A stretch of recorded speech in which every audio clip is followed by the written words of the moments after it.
Righty-ho, we've been given 9 graphs and 4 expressions, well, equations of graphs, and we have to match each of these 4 to one of the 9. Fine, okay, so first one, y equals sine x. Well, you've just got to know what sine x looks like, okay? You should be able to spot sine x like that. And it's this one, okay? It's C. Sine x is the one that goes through 0, 0, okay? Cos x is D, it goes through 0, 1. So on the y-axis, cos x starts at 1, okay? And sine x goes through 0, 0. Okay, so you've just got to know that. So sine x is C. Straightforward. Okay. Right, y equals x cubed plus 4x. The dominant term here is x cubed. This is essentially y equals x cubed. Okay, so what does y equals x cubed look like? Well, again, you should know it. You've got to be able to spot it straight away. It's this one. It's f. Okay. So y equals x squared looks like this. Okay, y equals x squared is like that. But for y equals x cubed, if you like, you can think of this bit here flipping down to this region. That's the basic shape of y equals x cubed, okay? And the plus 4x bit doesn't really affect it that much, okay? It doesn't affect the basic shape, because when x is 0, okay, so then y is still 0, whether the 4x is there or not, okay? When x is 0, it still goes through 0, 0, okay? And it's not really affecting the general shape. So that's the only one it could possibly be. And it's y equals plus x cubed. Okay, that's important. The sign in front of the x cubed is important. If it were minus x cubed, okay, it would look like that. Okay, so that's y equals minus x cubed. But it's plus x cubed, so it looks like that, so it's f. Good. Okay, y equals 2 to the x. Okay, might actually have to do a bit of thinking for this one.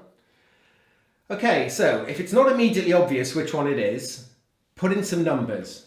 Okay, so always start with 0, try 1, and let's try minus 1 as well. Okay, so y equals 2 to the x. So let's put x is 0, so y equals 2 to the 0, anything to the power of 0 is 1, so y is 1, okay? So when x is 0, y is 1, it's 4 for this one. Right, let's put x equals 1. We're just trying to get a feel for the general shape of this thing, okay? So when x is 1, y equals 2 to the 1, which is 2, okay? And x equals minus 1, y equals 2 to the minus 1, which in other words is 1 over 2, which is a half. Okay? Or 1 over 2 to the 1, if you like. And anything to the power of 1 is itself, so it's 1 over 2. Okay, so what we've got here, let's just sketch this. Minus 1, 0 and 1. When x is 0, okay, it's 1. When x is 1, it's 2. X is 1, it's 2, so it's going to be up there somewhere. When x is minus 1, it's a half. About there, okay? So it's going like that, and in fact, can you see it's going to have that sort of shape? Which is, it's A, isn't it? Okay? It's the only one it can be. Yep, it's going to be A. Don't believe me? Let's put in some more numbers. Let's put x equals 2. So we get y equals 2 to the 2, which is 4. So when x is 2, it's 4. It's going to be up here somewhere. Okay, yep, that fits. It's getting bigger, quicker. And what about when x equals minus 2? Well, y equals 2 to the minus 2, which is 1 over 2 to the 2, which is a quarter. Okay, so x is minus 2. It's a quarter, so it's half of that, so it's going to be about there. Yes, it fits, okay? So just do a quick sketch, okay, by putting in simple values of x to find out what the shape of these things is, if you have a difficult one, okay? Good. So, yeah, that was A. Right, last one. Y equals 4 over x. Okay, what's the basic shape of this thing? Well, that is just 4 times 1 over x. It's essentially a 1 over x sketch. And again, you should be able to spot 1 over x straight away. You should know what that looks like. And it's this one, okay?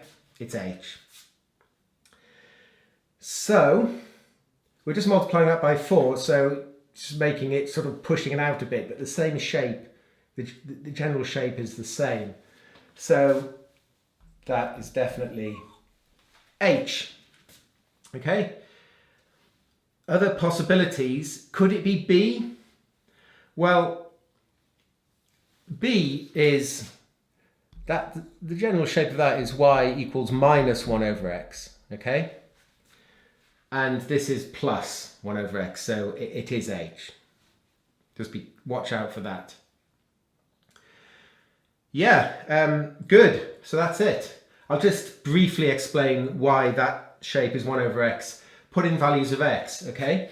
So when x is very big, 1 over something very big is very small. So when x is very big, the value is very small. So it's out here. Again, when x is very small, say 0.0001, 1 over something very small is very big.